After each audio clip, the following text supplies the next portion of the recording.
Olá a todos, sejam bem-vindos à segunda temporada do programa Na Fronteira do Conhecimento. Nanomedicina é o nome dado à junção da medicina e da nanotecnologia, ou seja, a nanomedicina consiste em usar nanopartículas, nanorobôs e outros elementos em escala nanométrica para curar, diagnosticar ou prevenir doenças. A nanomedicina é um dos ramos mais promissores da medicina contemporânea, retendo boa parte dos esforços científicos na busca de novos tratamentos para doenças como o câncer e a AIDS, por exemplo. Contudo, a nanomedicina ainda depende de muitos avanços científicos e tecnológicos, já que a tecnologia necessária para a aplicação da nanomedicina ainda não está suficientemente consistente. As pesquisas em nanomedicina são diretamente beneficiadas pelos avanços em biologia molecular e em nanorobótica. Atualmente ocorrem muitos estudos sobre os efeitos de nanopartículas e nanorobôs dentro do corpo humano e um dos grupos de pesquisa que mais se tem destacado neste campo no nosso país, Brasil, é o GENANO, o Grupo de Nanomedicina e Nanotoxicologia do Instituto de Física de São Carlos, da Universidade de São Paulo, que é liderado pelo professor Dr. Valtencir Zucolotto, que hoje é o convidado deste programa para nos falar um pouco daquilo que tem sido desenvolvido ao longo do tempo e para nos falar também dos avanços nesta área da nanomedicina. Professor Zucolotto, muito obrigado por estar aqui connosco, por ter aceito o convite, assim, tão em cima da hora. Vamos então falar sobre a nanomedicina. Em primeiro lugar, eu gostaria de saber há quanto tempo é que existe o GENANO, vamos começar pelo GENANO, há quanto tempo é que existe esse grupo, como é que ele começou, quais as principais pesquisas que têm sido feitas ao longo dos anos e que têm tido e quais são os resultados que elas têm tido em favor da sociedade. Muito obrigado, Rui. Eu gostaria, antes da gente começar esse nosso bate-papo, agradecer pelo convite. É um grande prazer participar desse seu programa, de muito sucesso, e além disso é uma ótima maneira de divulgar os avanços que a gente, né, tem conseguido com o nosso trabalho em pesquisa nessa área tão importante como você já mencionou. Então, muitíssimo obrigado, viu? É um prazer enorme. Eu vou contar um pouco, então, da história do GENANO, exatamente, que é uma história que me deixa com bastante orgulho. O grupo de nanomedicina e nanotoxicologia foi fundado, né, no final de 2012, começo de 2013, foi quando realmente, oficialmente, passou a existir como um grupo dentro do Instituto de Física da USP de São Carlos. E como o próprio nome diz, nós temos duas frentes de trabalho, né, que nos norteiam aí. Uma é na área de nanomedicina, ou seja, a aplicação de materiais e ferramentas na escala nano para uma área, né, principalmente relacionada com a medicina. E a outra área também, de igual importância, é a parte de nanotoxicologia. É uma área relativamente até mais nova, onde a gente se preocupa com os impactos, possíveis impactos negativos da nanotecnologia, tanto para a saúde quanto para o meio ambiente, né? Então essas duas áreas têm que caminhar junto para a gente garantir que os nossos produtos ou futuros produtos, a tecnologia que a gente crie, cause mais bem do que mal. Tem né? uma defesa, então, né? Exatamente, a gente tem que entender quais os riscos, os potenciais riscos para a saúde, para o meio ambiente, como em toda tecnologia nova, isso faz parte. Então nós temos essas duas frentes de ação no grupo de nanomedicina, no GENANO, né? Eu tenho aqui um slide que é bastante ilustrativo sobre essa área de nanomedicina. Então, se você me permite, você já comentou sobre a junção de áreas, né? Uhum. A nanomedicina, então, é uma junção de duas áreas importantes, nanotecnologia e biotecnologia. Dessa junção de áreas é que a gente tem, então, determinadas aplicações, onde, obviamente, principalmente em medicina, né? Dentro dessa área tem algumas principais sub-áreas, né? Onde a gente tem os principais focos, isso não só no Brasil, como no mundo todo, nesse cenário que a gente chama de nanomedicina, que é na parte de produção de nanomateriais, tanto para diagnóstico, quanto para terapia, quanto para medicina regenerativa também. Nós aqui tentamos atuar nessas 3 frentes no nosso grupo de nanomedicina. Com o diferencial que a gente também tem uma parte grande em nanotoxicologia, a toxicologia de nanopartículas. Quer dizer que vocês trabalham... São 2 áreas em paralelo, como você falou, Sim. que é o desenvolvimento Exatamente. E, digamos, a prevenção de riscos desse próprio desenvolvimento. Ou seja, vocês trabalham nessas 2 frentes Isso. para garantir o sucesso. Exatamente. É um estudo de potenciais riscos. É uma área, é uma sub-área da toxicologia, que é uma área já muito bem consolidada no mundo todo, obviamente, mas a toxicologia especificamente de nanomateriais, de nanopartículas. Né? Nós fazemos parte, inclusive, dentro dessa temática, de um consórcio grande, uma iniciativa chamada NanoReg, europeia. O Brasil participa com 8 grupos de pesquisa, né, que foram convidados pelo MCTI. Somos coordenados pelo Inmetro e nosso grupo foi um dos convidados. Um dos convidados nessa rede europeia. De regulação de nanopartículas com base em estudos de toxicologia de nanomateriais. Muito bem. Um dos principais destaques do seu grupo, como acabou de salientar, é a criação... E como nós já tivemos a oportunidade de seguir através do tempo, foi a criação de biosensores. É uma das áreas que vocês realmente têm liderado, se por assim se me permite a expressão, que têm liderado não só em termos nacionais como em termos internacionais, porque vocês têm, o grupo tem diversas colaborações internacionais nesse sentido. Para que os nossos espectadores, pelo menos aqueles que não estão mais familiarizados com o tema, o que é que são os biosensores e como é que eles funcionam? Essa é uma ótima pergunta. Dentro dessa temática de nanomedicina, como a gente já mostrou, uma das áreas uma das áreas sub-áreas é a parte de medicina preventiva ou de diagnóstico. Hoje em dia a medicina está muito avançada em questões relacionadas a diagnóstico, né? A prevenção de doenças, de vários tipos de doenças. Mas quando você pensa em medicina personalizada ou medicina portátil, há uma área que tem crescido muito nos últimos anos, né? Que é essa parte de sensores point of care. A ideia por trás dessa temática de sensores point of care é de que você consiga, usando dispositivos simples, na medida do possível, de baixo custo, na medida do possível, né? Realizar a detecção de algumas substâncias que podem indicar a presença de alguma doença ou não, que a gente chama de maneira geral de biomarcadores,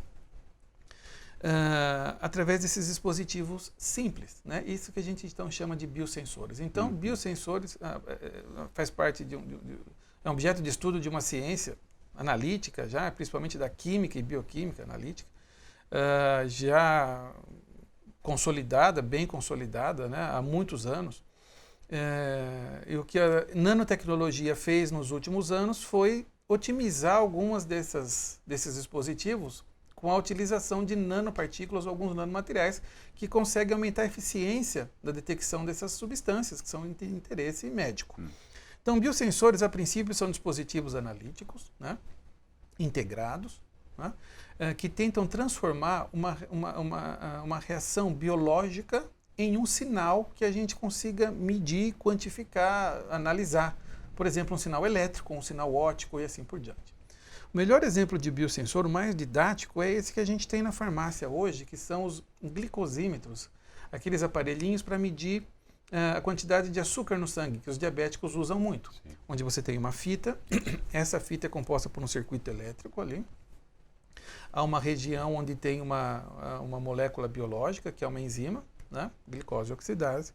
Quando a gota de sangue entra em contato com essa enzima, ocorre uma reação e aí então o dispositivo, essa fita é inserida na parte eletrônica, e o dispositivo transforma essa reação biológica numa variação de corrente elétrica, que consegue então relacionar a quantidade de açúcar no sangue com essa variação de corrente elétrica, e o display nos mostra quanto você tem de açúcar no sangue. Através de cor? Não, nesse caso através de corrente elétrica. Corrente elétrica. Poderia ser um sensor, né, baseado em uma medida óptica, onde a presença daquela molécula faz uma alteração de cor. Né? Mas esse exemplo especificamente da glicose é uma variação da corrente elétrica. Né? Então, para quem não tem ainda nenhuma familiaridade com o tema, esse é um bom exemplo de biosensor. Só que nesse caso da glicose não entra nada de nanomateriais a princípio. Então a nanotecnologia vem, né, paralelo a esse desenvolvimento já mais antigo de biosensores, através de nanomateriais, nanopartículas metálicas, nanopartículas à base de carbono, nanotubos, grafeno. Então esses materiais, em conjunto com essas biomoléculas que compõem a parte analítica desses dispositivos, nos permite aumentar bastante a eficiência desses dispositivos. É aí onde há a junção da nanotecnologia com essa área de biosensores, de maneira geral. Então a gente consegue um ganho muito grande de limites de detecção, a quantidade mínima que você consegue detectar, de especificidade, ou seja, enxergar só aquela molécula que ele precisa no meio de um monte de outras moléculas, por exemplo, no sangue, na urina, no soro, né, no plasma. Tem o que você quer detectar, talvez, mas tem também várias outras moléculas, né, que o sensor então tem que ignorar. Então a nanotecnologia tem ajudado bastante com esses dispositivos chamados biosensores, e é lógico, isso não vai ainda, e acho que não vai por um longo tempo substituir nenhum método padrão ou gold standard para detecção e para diagnósticos, claro, não é essa a ideia. Mas são dispositivos que permitem uma avaliação rápida, um primeiro screening, uma primeira análise, né, sobre alguns patógenos, eventuais doenças, de maneira mais rápida, né, por agentes de saúde, no ambulatório e assim por diante. Essa é a ideia desses dispositivos biosensores. Qual foi o último dispositivo, o último biosensor que o Genano desenvolveu? Nós temos desenvolvido ao longo desses últimos anos, Rui, vários tipos de biosensores, né? Até aqui na apresentação eu mostro alguns slides. A gente pode perceber ali, na história do Genano a gente tem sensores e biosensores para dopamina, ácido ascórbico, para poluentes de água, para pesticidas, biosensores para detecção de organismos geneticamente modificados em alimentos, em colaboração, por exemplo, com a rede. Nesse caso foi com Portugal, né? Para sensores e biosensores para leishmania, chagas e assim por diante, né? Mas mais recentemente nosso grupo tem sido, nós somos agraciados com um projeto grande do Ministério da Saúde, através do CNPq e CAPES, uma rede nacional chamada Rede Zika. Então nós nos comprometemos a desenvolver sensores para detecção e distinção entre Zika e dengue, né? Inclusive, recentemente, há um mês e meio, acabamos de publicar um artigo numa revista, uma das melhores revistas em biosensores, né, científicas, justamente mostrando a capacidade de se usar esses biosensores para detecção e separação entre Zika e dengue. Uma coisa curiosa é que estes biosensores vão desde a área da saúde até a área do ambiente, né? Vocês trabalham sem dúvida, numa plataforma lata, sem destino lato em termos da criação desses biosensores, não é? O que é mais importante para o grupo? Embora aqui seja complicado a gente dizer, é mais importante a saúde ou é mais importante o meio ambiente, mas eu creio que mais importante para vocês, o que tem motivado vocês assim nas entranhas é a área da saúde mesmo, não é? Não, sem dúvida. Essa está nas linhas mestras do grupo, desenvolver novos dispositivos, plataformas e tecnologias, sempre com esse link entre nanotecnologia e saúde. Apesar do grupo trabalhar também em algumas outras áreas, como no agronegócio e assim por diante, mas o foco principal, academicamente falando, é na área de medicina, dispositivos na área da saúde. Essa questão do que é mais importante, veja, como nós fazemos pesquisa aplicada, então você é influenciado pelo momento em que você vive sempre, claro. Então, há 2 anos nós tivemos um problema seríssimo de dengue no Brasil, Zika principalmente, não é? Com o problema da microcefalia e assim por diante, né? Então, isso acabou motivando, né, acabou provocando o governo, o Ministério da Saúde, a criar ações para que a gente avançasse nas pesquisas nessa área.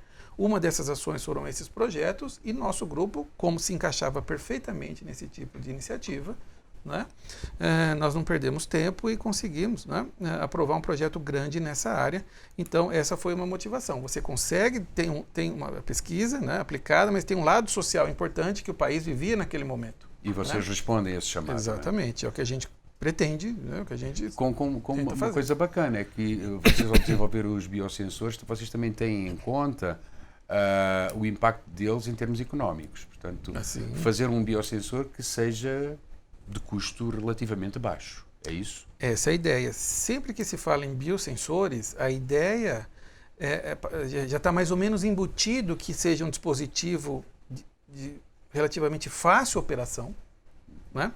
Integrado e miniaturizado na medida do possível, quer dizer que você não precisa de equipamentos enormes de análises clínicas como os que a gente tem hoje nos grandes laboratórios de análises clínicas, e que realmente o custo possa fazer a diferença. A ideia é essa, né?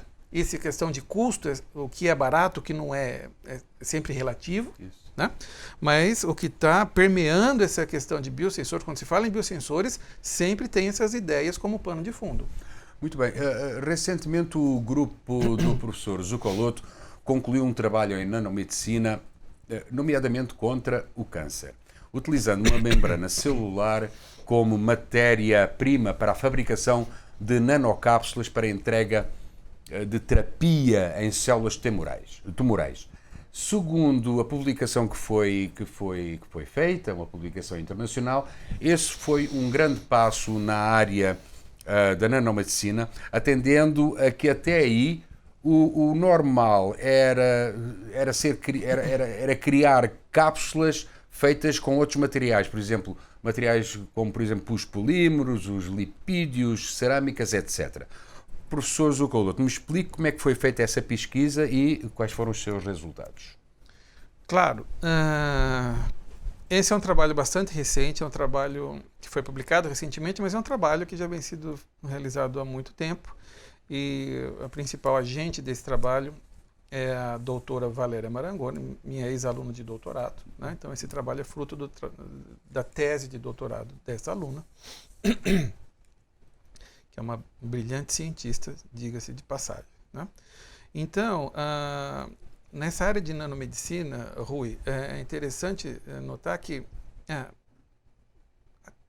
quase maioria, a totalidade, não vou dizer totalidade, mas a grande maioria dos grupos tem como foco o câncer, né? No mundo todo, né? Tanto em diagnóstico quanto em terapias e assim por diante. Claro, né? Tem seus motivos.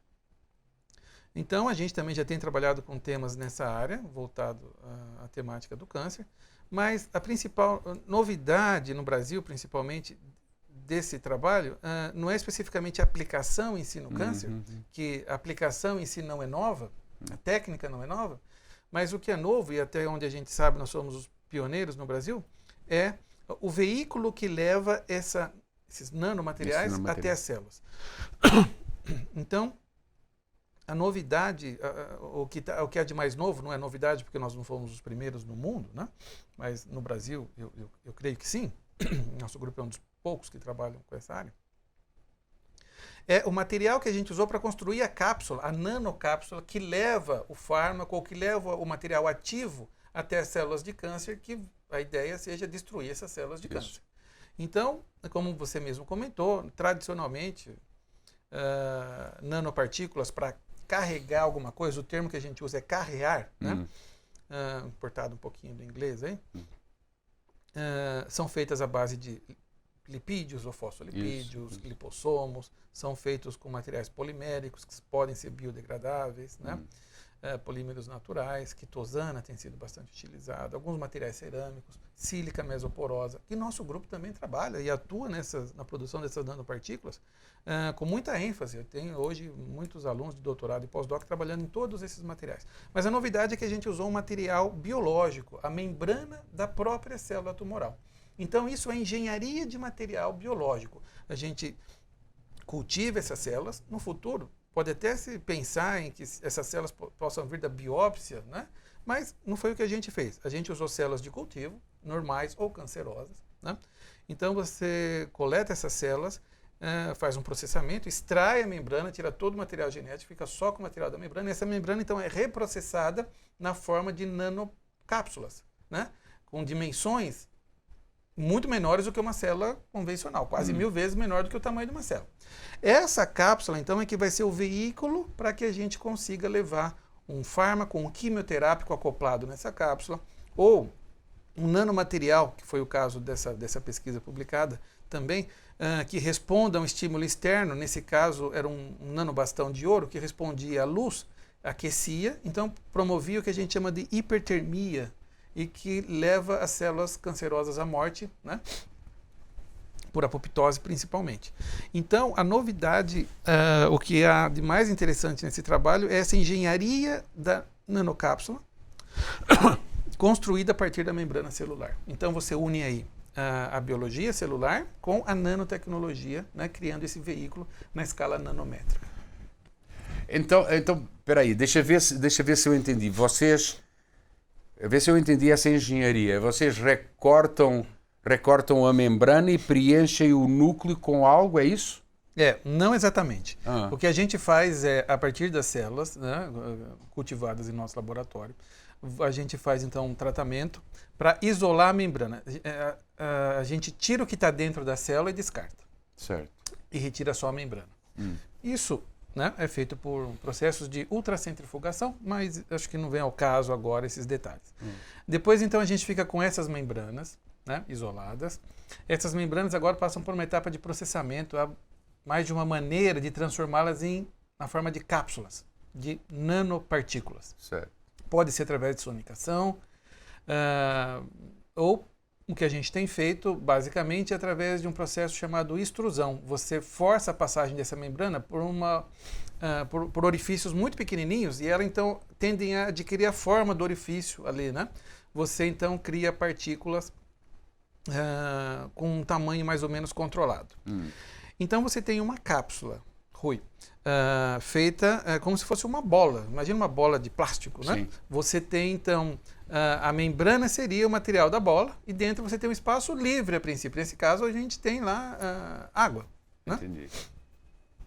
Mas o que a gente consegue é colocar dentro desse espaço, no interior, algum material e também na casca, nesse material onde está a membrana, outro tipo de material. Então, você pode atuar em duas frentes. Você pode levar 2 remédios para dentro de uma célula. O que está dentro dessa cápsula, dentro dessa bolha, digamos assim, que é feita pelo material da membrana. E também na membrana, nesse material externo, você acopla um outro remédio. Então você pode atuar por 2 frentes, foi isso que a gente fez. O importante, o ganho que a gente tem com isso. Por que a gente usa membrana?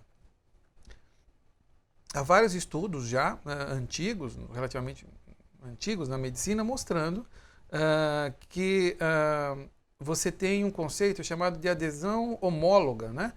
Pela semelhança das membranas celulares de uma célula celular, uma célula cancerosa com outra, há proteínas, há componentes na membrana que fazem com que uma célula reconheça a outra do mesmo tipo. Entendeu? Ela não afasta, ela não repele, é isso? Esse é um conceito já, né, bem antigo, relativamente, não é novo, né? Então, quando você cria nanopartículas, e também não é o nosso campo de atuação, isso é da área dos oncologistas, né? O importante foi que alguns pesquisadores na área de nanomedicina, né, tiveram essa ideia no exterior, principalmente nos Estados Unidos, tiveram essa ideia interessante de construir cápsulas usando a própria membrana celular, ou de células do câncer, ou de células, que foram as primeiras a serem criadas, não de câncer, mas de células do sangue. Para que essas cápsulas pudessem fugir do sistema imunológico. Então esse é o primeiro ganho que você tem, né? Quando você faz uma cápsula, por exemplo, com células do próprio sangue, o corpo reconhece aquilo como uma célula do sangue, a princípio. E o sistema imunológico não é ativado, não tenta eliminá-lo. Então você consegue manter aquele remédio circulando por um bom tempo, o tempo que precisa para fazer a ação. A segunda coisa, como falei, é que você tem esse ganho, a princípio, né?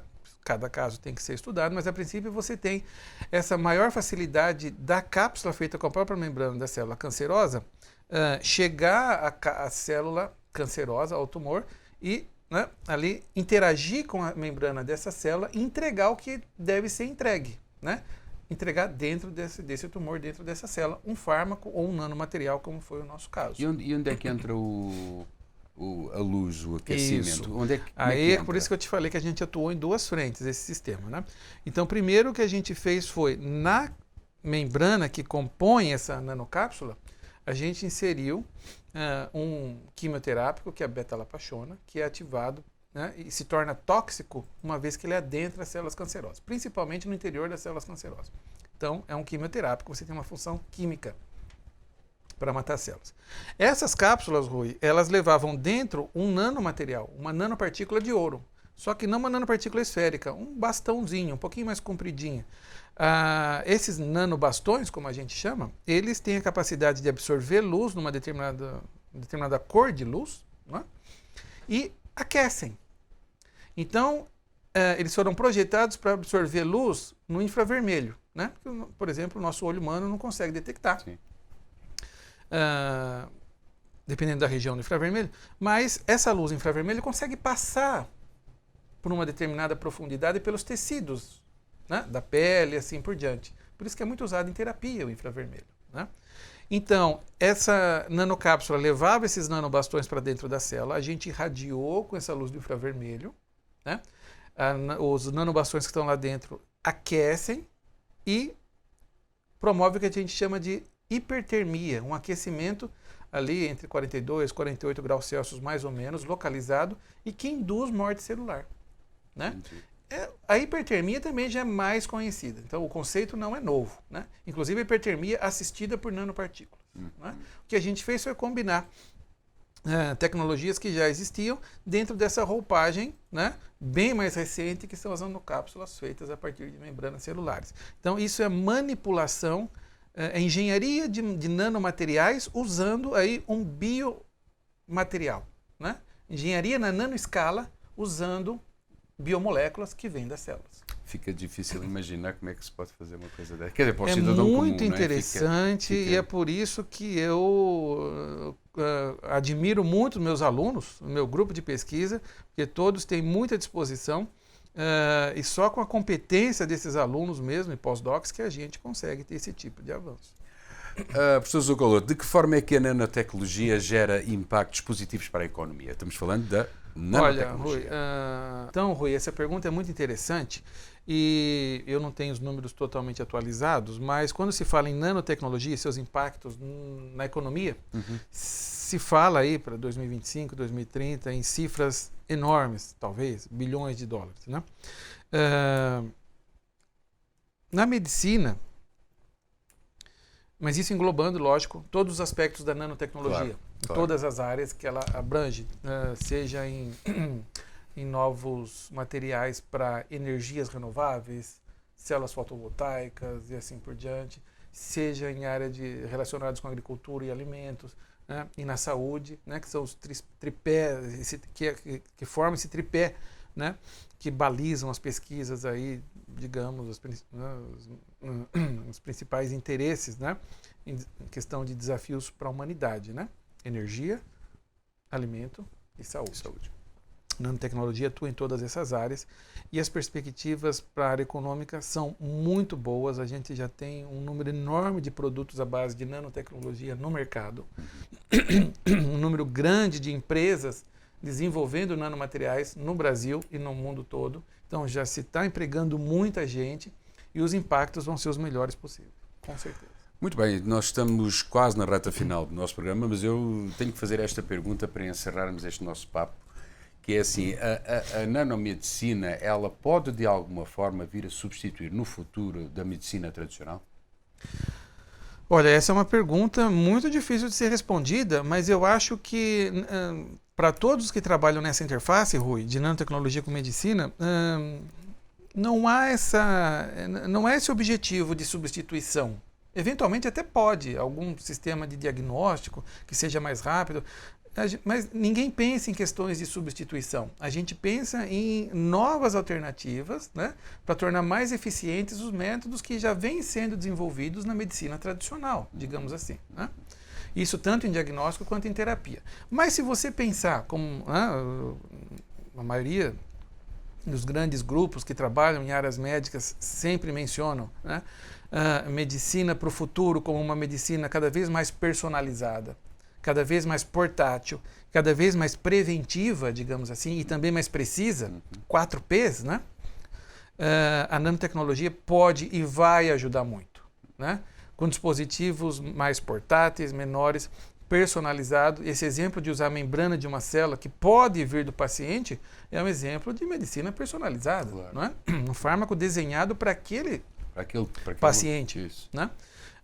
Precisão também, e tudo isso, né, com dispositivos, biosensores, por exemplo, que podem melhorar bastante a questão de prevenção com diagnóstico rápido. Então, a nanomedicina pode ter um impacto, a gente espera que tenha um impacto cada vez maior, né, nessas áreas de saúde. É o que nós esperamos. Muito bem. O programa de hoje fica por aqui, restando agradecer ao professor Valtencio Zuccoloto pela sua presença nos nossos estúdios e pelo tema que trouxe até nós para este papo muito legal.